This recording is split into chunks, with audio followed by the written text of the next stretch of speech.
As police continue to try and make it clear that Jowie Irungu was the actual murderer of Monica Kimani, they have still uncovered some mystery things about this mysterious man. Breakthrough as police investigators uncovers Jowie's past employment with 2 military contractors. The Kenyan police have discovered shocking details on Jowie Irungu's prior employment with military contract companies in Iraq and Afghanistan as part of an ongoing background inquiry. Irungu was allegedly employed by Hogara Group and KBR, a US-based private security and demolition company, according to sources familiar with the investigation. The information was made public as Irungu is being prosecuted for Monica Kimani's murder.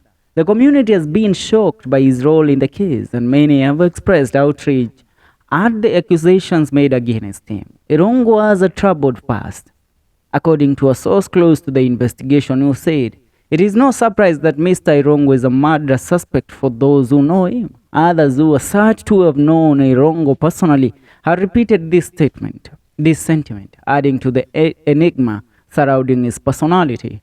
Irungu's once high-flying lifestyle has come to an abrupt and dramatic halt following his arrest and subsequent confinement as the prior suspect in the murder investigation. Irungu, who some associates have described as leading a life on the fast lane, is currently the focus of a prominent criminal investigation.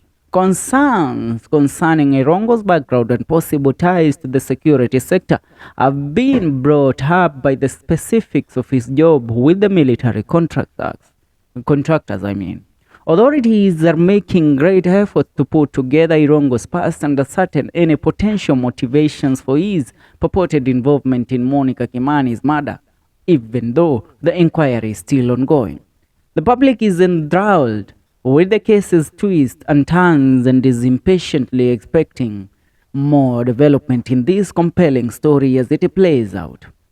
According to a publication by The Nation, police have been painstakingly trying to piece together Mr. Irungu's character, with sources saying he once worked for 2 military contract companies in Iraq and Afghanistan. The companies alleged to have employed Mr. Irungu include KBR, a US deconstruction company and private security firm, and Hogara Group.